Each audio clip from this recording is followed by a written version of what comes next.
outside the city of Calgary are some mountains with some weather that can change on a dime.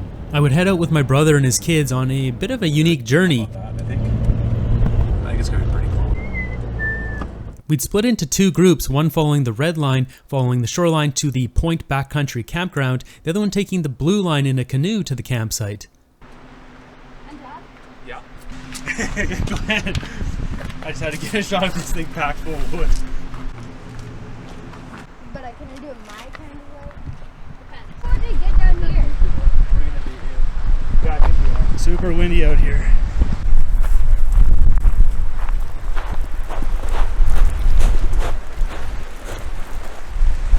This adventure takes place on Upper Kananaskis Lake. With good weather, it'd be a beautiful place to be out on the water.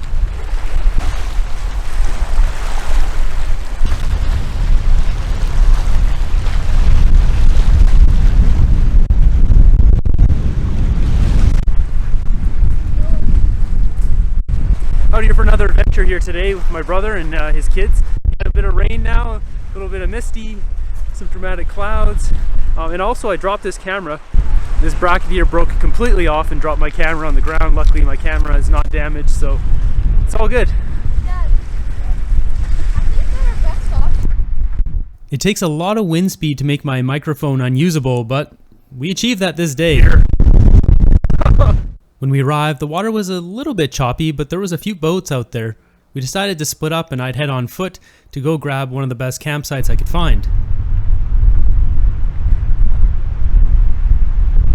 So now in the seclusion of the forest here, wind is down, the rain's down. Not really envying my brother right now, standing by that water.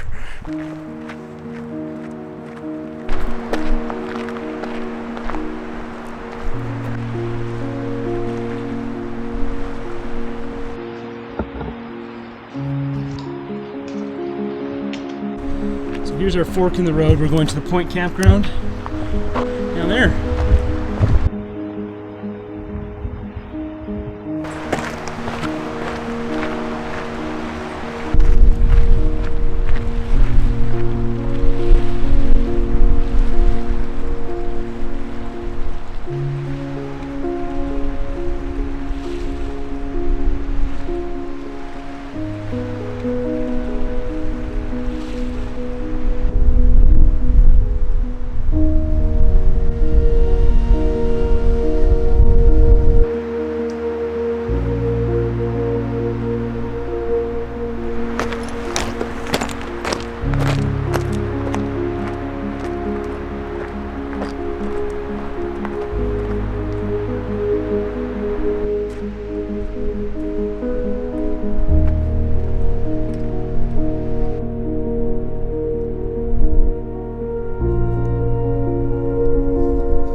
For such a short little hike, this is pretty remarkable. Beautiful up here.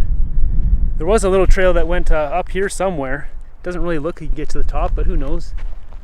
And you got a nice shark fin one over here.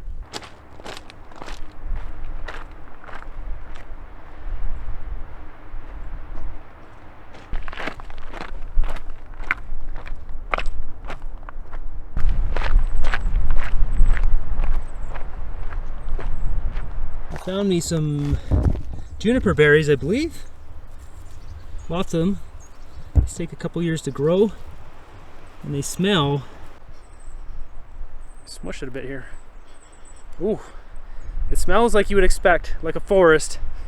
It smells really good, actually. It smells a little bit like lime and pine trees. So I just found just behind the berries there, or the junipers, whatever those ones are. They've got these orange berries. What is that? So I have no idea what that is. Because I'm out of my native Vancouver Island, I will not be eating this, but oh, that smells like an edible berry. It smells sweet. The rule is red equals dead. This is orange, so I'm not going to try it. Nice little swimming hole here. And no sign of the canoe yet. They'll probably be an hour behind us. So I've got another berry here that I found. Red equals dead, so we're not going to try this, but see that one here. This looks like some sort of bird berry. It's really juicy though. It smells, it's got that funny smell. Very juicy, look at that. Yeah, I wouldn't eat that. That's like, I'd take it to the hospital.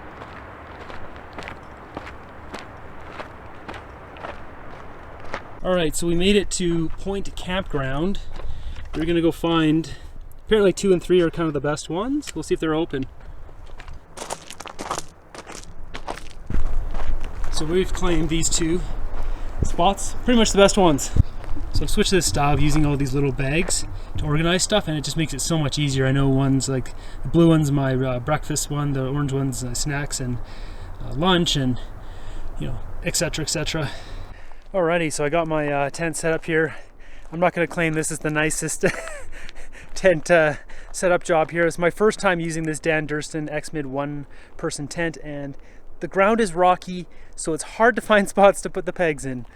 Alright, internet, do your worst. The tent setup, it's good enough. Keep me dry. It's not quite taut all the way around, as you can see. It's just, there's no spot to even put. It just doesn't want to go anywhere there. I might try to stretch this one out, but yeah.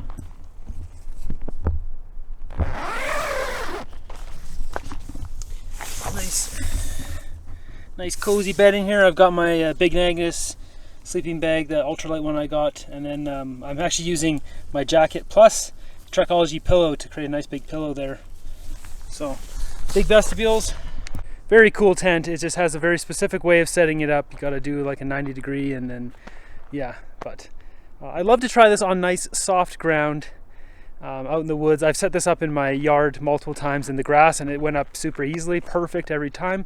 Get out in the woods, and not quite the same. I should keep a little bit of extra string so I can tie some of these to rocks and not have to rely on putting in the ground. That's what I should do next time.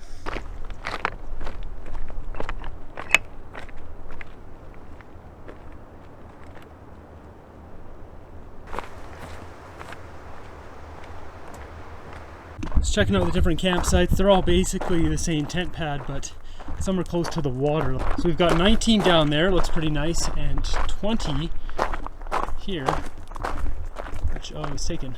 So coming up on the back side of 17 here. So far, only the very first one off the side of the trail was taken, and just the one, there's kind of a nice one right there. But everything else has been open. There it is. Glorious outhouse. I've never seen one mounted on a steel frame. We've got group gathering area and group cooking area.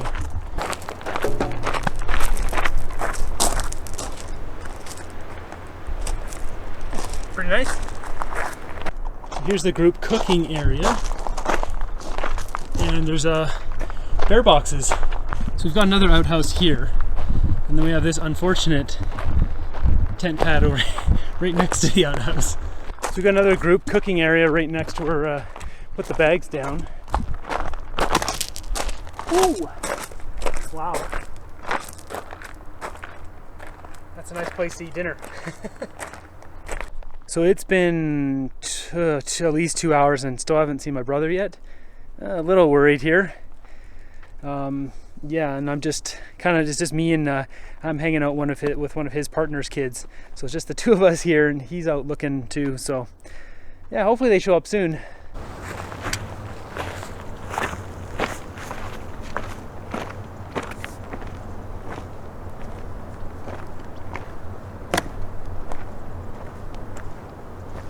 Well, luckily the giant thunderclouds, I mean there's more over there, but the ones that have blown over, it was just a little sprinkle of rain, and the wind has died down, so I'm really hoping they get through here.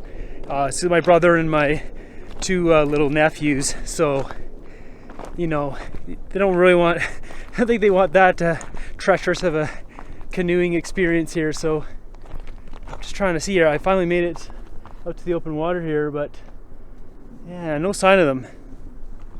Yeah, some more suspicious clouds rolling in. So I got the tent set up. Need be can jump in.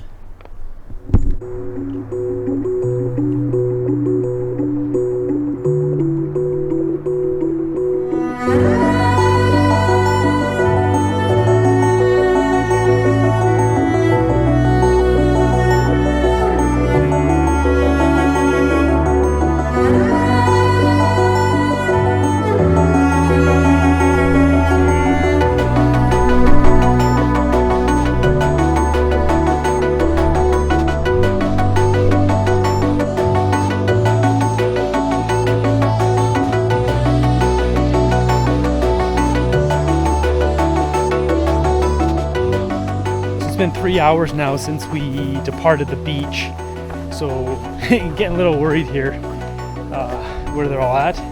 I realized though that using my zoom lens, I should be able to spy right across to the beach where they're standing, if they're still standing on the beach. Okay, I'm just gonna get to this point here, and I should be able to see right across to the parking lot.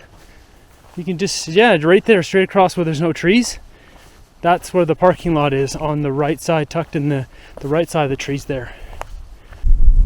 So we zoom in here. It's hard to tell, it doesn't zoom quite enough. I need at least a 300mm. Yeah, right to the right of those trees, in that little blank spot. I don't know if I can see them there. After 4.5 hours, my brother and my nephews finally showed up. They ended up putting the canoe away. They drove to the visitor center where there's Wi-Fi, where they could make out some calls to let everyone know that the weather wasn't good enough to come out. They drove back and then hiked in to get us because there's no cell reception. So we're just heading out of the campsite here. So a bit of disaster. They took on some water in their canoe, and they end up just day hiking over here because they had just way too much food, like 25 pounds of just food plus multiple tents. We had multiple groups coming in, but no cell service. So it just turned into a real situation where they couldn't get in contact with us, and then they couldn't contact the other two kind of parties coming in. So we end up just packing in because they couldn't get the canoe around the corner. The waves were just way too treacherous.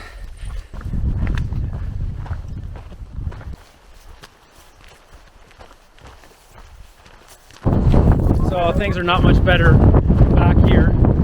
Just super windy, rainy, miserable. So making the right call and getting out of here. Yeah, nice day hike at least. Well, just bringing backpacking gear. It's become absolutely miserable out here. They waited 3 hours just trying to get paddled out. They took out some water, and I'm gonna head down there now to get.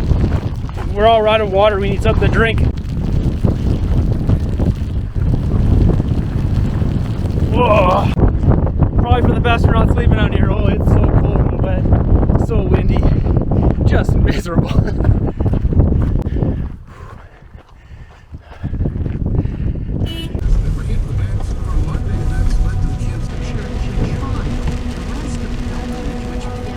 Down it. It felt so nice.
And of course, sometimes how it is, as we drove out of Kananaskis, the raininess stopped and it was perfect weather just outside the mountains. As for the damage to my camera, it's minimal. So this is the camera lens that hit the rocks. You can see right there is now rough metal. Aside from that, this is okay. My microphone though completely broke. I put duct tape on it right there and there. Those both snapped off. And you can see the corner of my camera here got scuffed, but it's okay. Everything's okay. On the next episode, I head out of the mountains for something a little bit different.